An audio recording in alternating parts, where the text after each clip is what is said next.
Ndakasvika pakuti bapipi. Timboonai mavideo ndine mafoni yangu tachi. Timboonai mavideo mapoonai. Bapipi ndikatanga kuona naye. Ndaiti pamwe murume wangu achatoro action. But hapana. Akauya pamusoro pangu. Ndizvozvo zvazindachini. Asina kudhakwa. Aiwa bo. Munhu ndaamwe. Wiki andina bonde mumba. Murume uyu wamuri kuona irapo.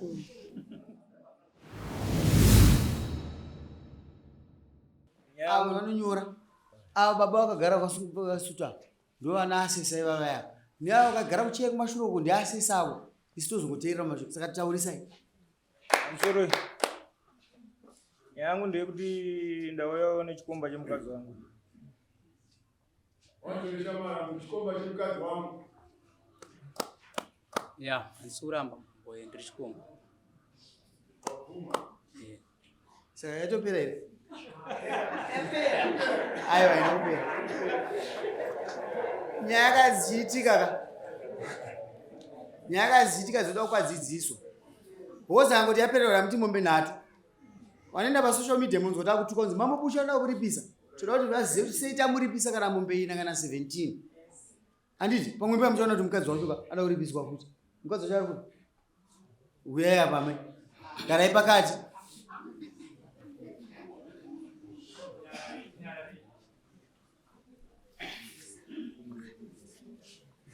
Atemu, mazana muburi lari saka.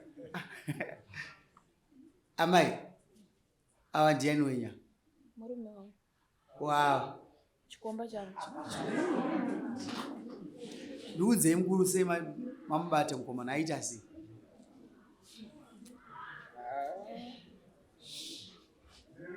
Ini zvangu Mauya nani amai imi? anokwanisa kutora zvakawanda, anokwanisa kutsanangura. Ndine vabereki wangu. Vari kuri? Abereki vari? Vari muno vari kukona. Uyai. Ko awagara pa ndevana? Vabereki vari. Tabudzanai. Tabudzanai vaone kugara. Asekuru. Mapereza muzukuru. Ainzi uyu murume wangu kuchikomba. Saka ndati atsanangura kuti sei adavo. Auya kuti anzizive. Wakabata sei? Inini zvandikaita ndikabuda ndaenda kumusha. Saka ava wakazoenda kudare kwaSabhuku ndiko wakataura chikwadi.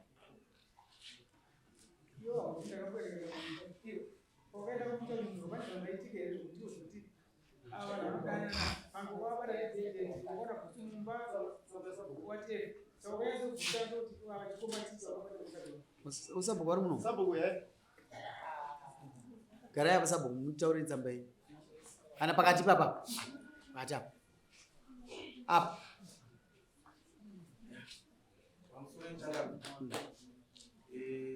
Shwa amaya wakauya ni babo mko chikomba mako zeusiku Tikoza usiku.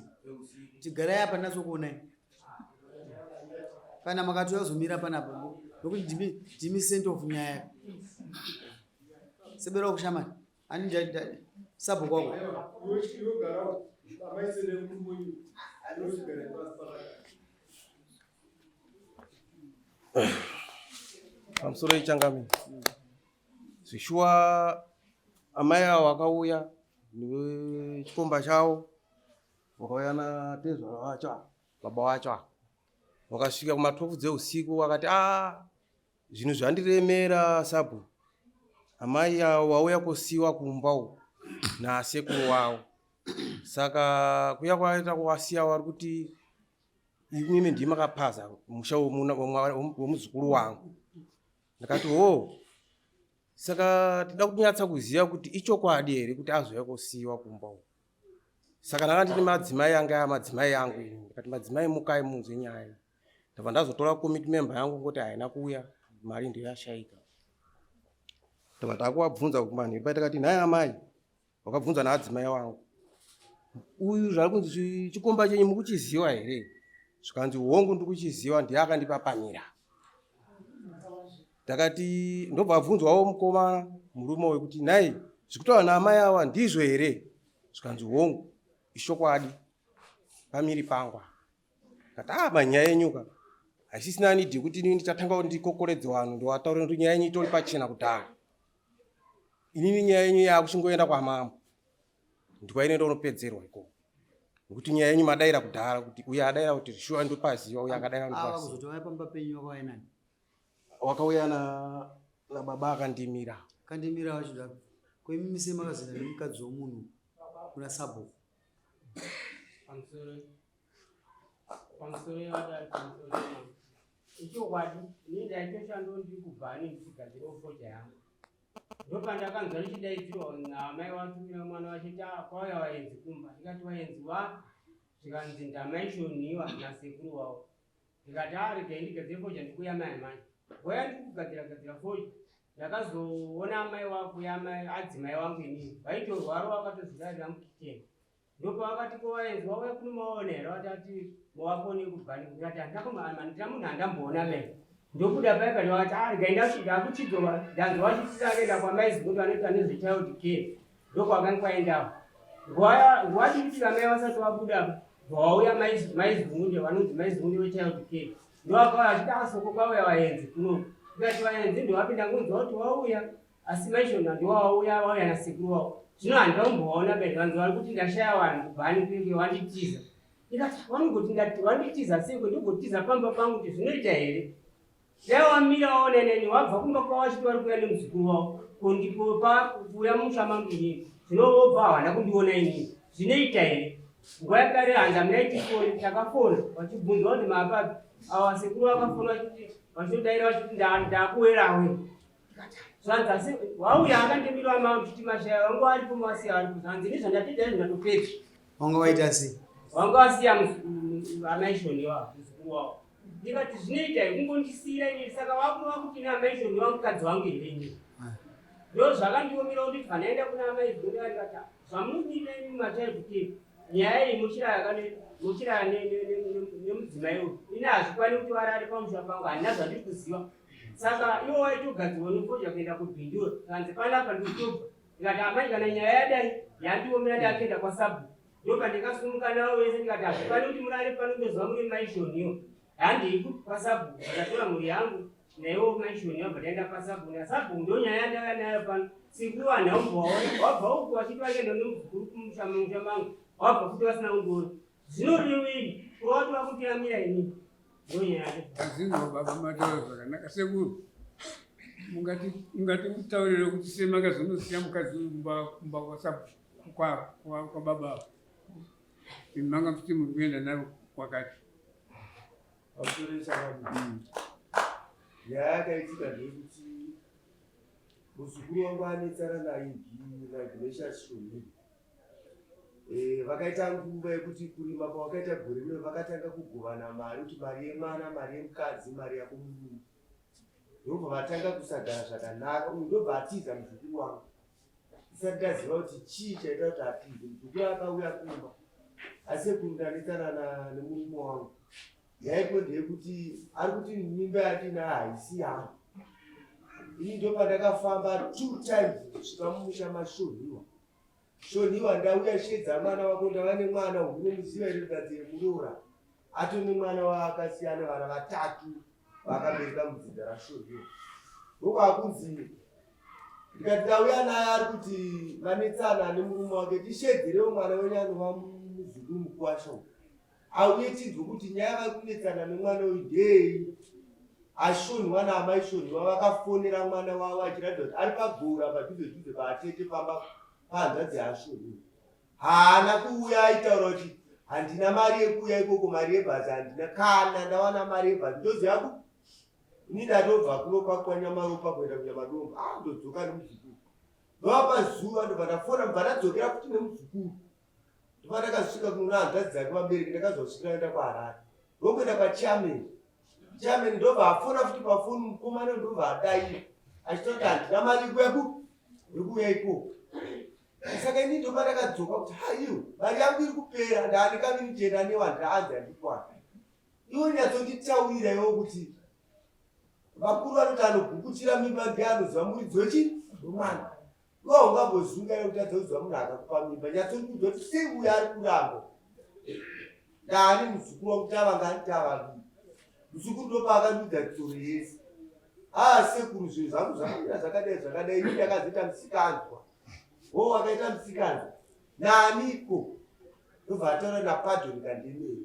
Padhoni Kandemere ndikamushedza anouya here pana achikupura nyaya yekutaura. Ndikati hongu. Ndikataridza foni, ndipe foni nhamba dzake ndobva ndamuridzira Padhoni Kandemere. Ndokubva auya. Asvika iwe Padhoni.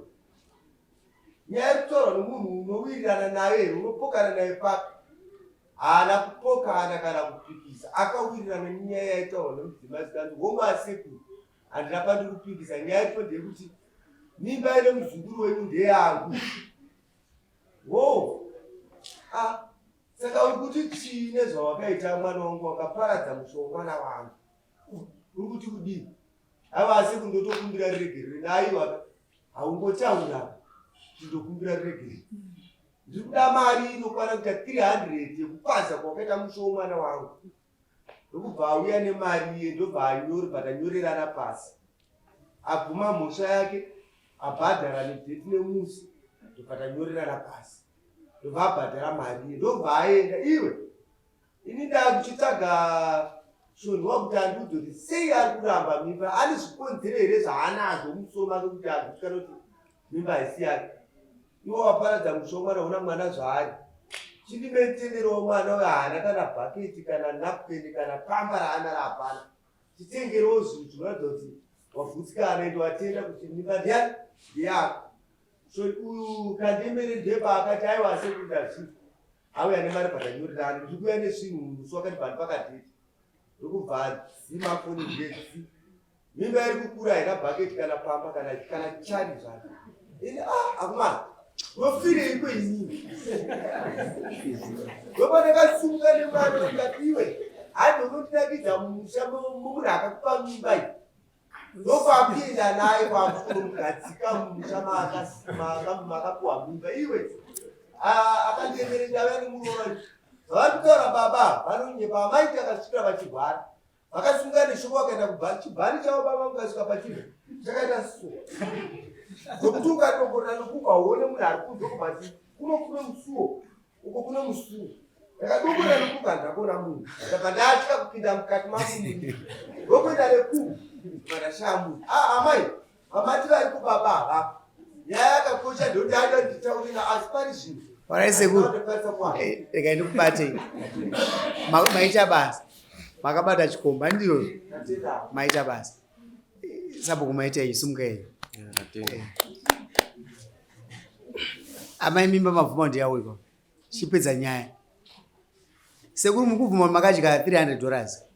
Hongu. Sei nanda murandu. Ndizvozvo. Ude chini mukomana. Chikomba ndichochi. Uda ubhadharwe.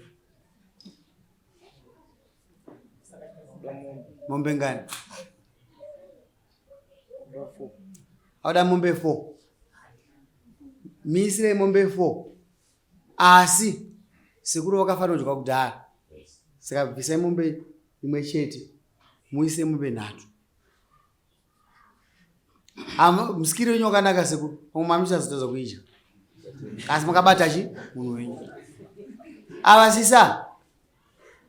Inzenza kai. Munhu ane vana 3. Ozopudza musha naye asekuru. Makarwadziwa. Ndakagumbuka chaizvo. Misire mombe yake. Ndedi. Ngatitange kuchaja nzenza. Nzenza ngatitange abushu mabhishu. Vakuchaja mabhishu avo. Sanda kuchaja wewe. Mupe 2 weeks. Bhadhara musi wa15. Naye mama. Iyo mimba inobatiswa nomumwe murume wenyaripo indaa. Ndomubvunzo wangu wokupedzisira muchisumuka unosaina. Unosaina munyingina. Mombe 3. Muisire ma 250 pamombe.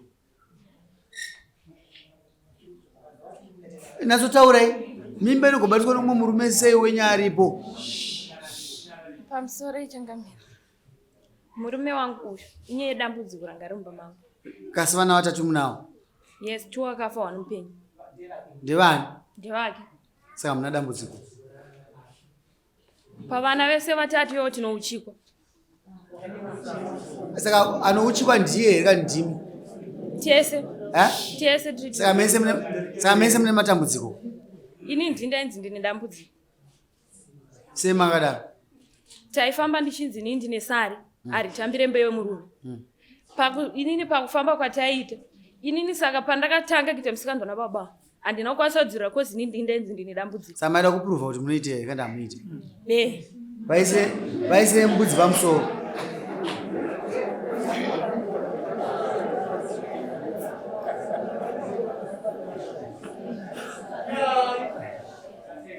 Kana dambudziko ririmo ndatoona kuti una sekuru ari keri. Ikana dambudziko riripo ngosungaone una sekuru. Mugadzirisana ndizvozvo. Sacha wagona chii manje? Hati aneta kwese wotenderera. Naye sekuru mumuzwa muzikurei. Ari kuti kudiko changamira. Asi taneta kutenderera. Inini handina matara akawanda andagara nawo ndichiedza kuti Anonetsere murume. Hati Anonetsere mukomana. mukomana haana dambudziko raakambouya naro kwandiri. Saka hanetse. Asi handisati ndaona dambudziko rake. Avape mombe yavo nokumudza kubatirwa nembudzi yavo inobatirwa musi 15. Nzenza tinadzo mudzimba kasi zvoda kudzidziswa chikoro naye. Iyi ndio nzenza yekutanga iyi. Saka taidzidzisa. Muzwa 15 anofanira kuva nemombe yedu inotsika. Kana nemari yedu inoita 250. Mbudzi yedu muno inoita $50. $300. Ndizvo zvatinoita muno. Tinoneta nayo nachipaza dzimba. Unoziva kuti mukomana uyu kauno ukamutora futi achakuitira imwe mimba achatiwa ona mbereko. Isiri ndiyo nyaya yacho changamire kuti ndizosvika pakudaro pamusoro zvenyu ndikamani. Baba ava pavari panguva yavari papa. Mukadzi woibhawa pamberi paMwari. Nguva zhinji yake anoya mumba na 3 o'clock na 2 o'clock. Akamuka kuseni tuwawa tudiki tuwe turi mumahomwe. Anomuka okontinya nodoro rake. Odzoka masikati. Otosvika otombokubata-batawo. Okotsira nopedza usiku pamusoro pangu. Ndotomburutsa ndomuratisa pasaiti. Panopatika ondibvunza maipi. Ko ndapfeke ndikasei ndati bapipi. Hausi kuzvionera kuti iyo ndozvongoda kuita. Obva handiti ndotofunza pamwe achakontinyawo otomuka. Kana vari wekuenda kwaanoenda obuda. Inini ndosara 2-3 days. Panenge asinaenda kubhawa ndopaanotozoti mukadzi ndine mumba. Matanga futi. Panenge asinaenda kubhawa ndopaanotozoti mukadzi ndine mumba. Usho. Inini ndakazosvika ndiye ari papa kana chimunyepera kuti ndikumunyepera. Ndakasvika pakuti bapipi. Timboonai mavhidhiyo ndine mafoni yangu tachi. Timboonai mavhidhiyo mabonai. Bapipi ndikatanga kuona naye ndaiti pamwe murume wangu achatoro action. But hapana. Akauya pamusoro pangu ndizvozvo zvasingachini. Asina kudhakwa. Aiwa bo. Munhu ngaamwe wiki andina bonde mumba. Murume usho muri kuona irapo. Alright. Tazvinzwa mai mataura zvakanaka sei. Asi mambonzwa here nyaya yataurika apa yekuti imimi maifanira kuenda kuna asekuru. Kana kuti kuno muramu wenyu weikoko. Mwashedza imwe nyaya yekuti murume wangu uyu haina kundifadza. Ini ndiri mwana mudiki ndoda bonde. Ndiri mudzimai anoda bonde. Asi nyaya iyi toita sei kuti igadzise. Mwawa vari mwachinwawo. Shuwa timusoro atutise basa. Magadziriswa nenyaya ipi. Ani mazingwa. Hamuna kuenda kuna sekuru avo kuti vamushedze. Ani mapanya iyi. Ndo pamukunzinzenza. Takaenda kubaba nzodziyateya baba wangu ini na tete wangu mvura dzakaenda rakatuti chibhedhlera chanyaya tichidzoka ichiramba kupera.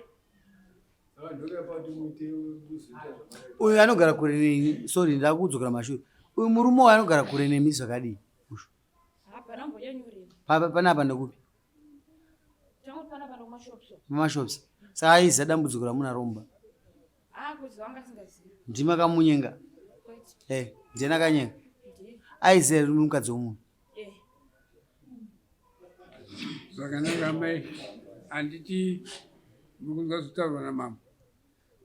zvino zama kadari inini kuti ananiwawo achiswera akarara pamusoro padundundu penyu manje kupisa mombe nombudzi chii chamakagona iranga chandakagona but dambudziko rake mombe nembudzi izvozvo ndikazvibvisa kana mombe 3 dzawana kudzwa ndatiri dambudziko rake rechiuno chake mati amaitaura tidzo akuzviwa nenyaya yedambudziko rake mombe 3 dzaari kuwana dzakwana nyaya yedambudziko rake nyengo mukadzi wacharoora chamwanisa futi mombe kumarambana here panapa mari marambana here pana kuti tizosvika kumatare marambana here makapanana gupu riri sekuri mune gupu rere asi antiza amai mukutizirwei handizive ndotobvunza iye kocha mukachatakura ichi mukubvunzirei mimi kuansa munayo kamimba ndakatakura haisi yake endai munosaina chini yamusaina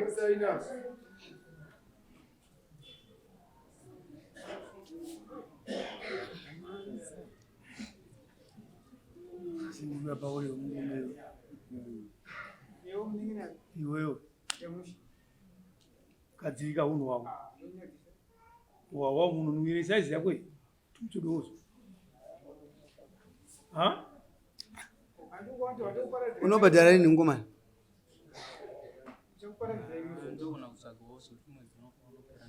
mise end of month ajune avaisemswa 15 june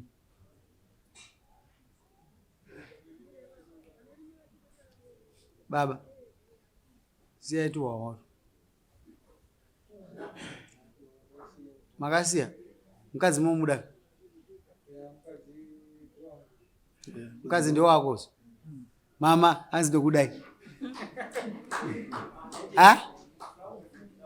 bvunzai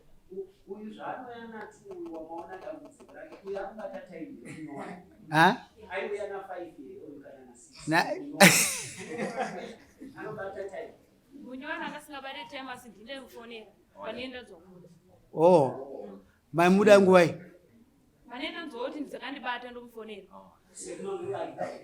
senguvai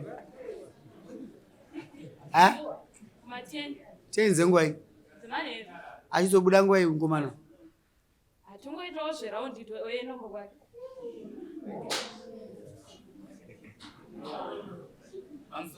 asekuru hausi tendeukotarisa asekuru wako tarisa asekuru wako sekuru muri kufara ino zvozva muzukuru wenyu mavipudza kutarisana nazvo asi ndo vanonzi vana vedu manje zviri nani kuziva matutu characters emwana wenyu maaziya manje pamwe pese apa tiri chinyeperwa nevana pamusoro ichangami ini ndoda kutaurawo amai vako vari kutaura kuti ndingakawapfinga ipapo ndiri kupokana navo amai avo adzimai vangu vaitengesa pamba vaniita zvokutengesa muvileji izvizvi so vanokutengesa vatombo pamba mai avo vaiuya pamba vachiuya pamba makasisusukidza mazuva achiuya pamba ndine rimwe zuva randakati ndichibva kugadheni kwangu ndichibva kusiri ndakaya noseri kwebhedho yangu ndakunobuda paseri pebhedho yangu amai vangu vakamira naadzimai vangu adzimai vangu vakapinda ngwacho vatorera zvavai ndichikubuda ini paseri pembaso ndakaona mahebhi vakakundura yakasvika padumbu pana ndakatora nguva ndakataedza ndobva ndangopfuura chirumboika pana zvavari kutaura kuti ndinoyambamo manheru amai andikupokana nazvo kusunga mumwe kwangu pambe pamwe aiwa yapera nyaya anyway takuchaja unoona zvazvinoita shamai wakaiswa chirauroka waita sei adyira saka iwewe ndowakabatwa hatisiriso saka ndafara ndosaka mukomana wakowa chisumuka yenyu maita basa madhetsi ekubhadhara takupai. Ladies and gentlemen, nhasi taenda favorite chief yenyu Chief Bushu kwaBushu kuchamba tichitiri kuchikoro kwaBushu kwaiwanzirwa singade hanzi ndobva kwaBushu saka tambouya selogos mubhaibheri makanyorwa madzimambo saka isu toda kurespectawo madzimambo tombovaitira katsvibidi keseti ripanamba 3.2 kva solar system yava tavaisira in one of his places dziri kwaBushu kunongo. Saka chief muri sei? Ini ndakanaka. Yes, ameno chipo chedu chinochika. Ndikunzwa kufara zvisingaite nechipo chandapuwa chine logo Solartech. Chipo chapuwa mambo. Yes. Mambo dunhu kwaBushu. mwoyo wangu wakatambanuka zvisingaiti. Mufaro wangu kuti ndiwanikwe chiwana chipo chakadai so. Regai ndikutendewe Logos. Chipo ichi chamapa mambo mandichengetedza maremekedza kuguta rangu rekwaBushu, ende ndiri kufara zvakanyanya nekuti vashoma vanazvo ende zvatanga naMambo Bushu.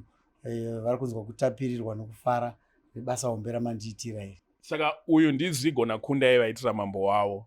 Imi kana mine mambo wenyu wamuda kuitirawo munongotibata. Toita se tokuitirai. Maita basa mambo.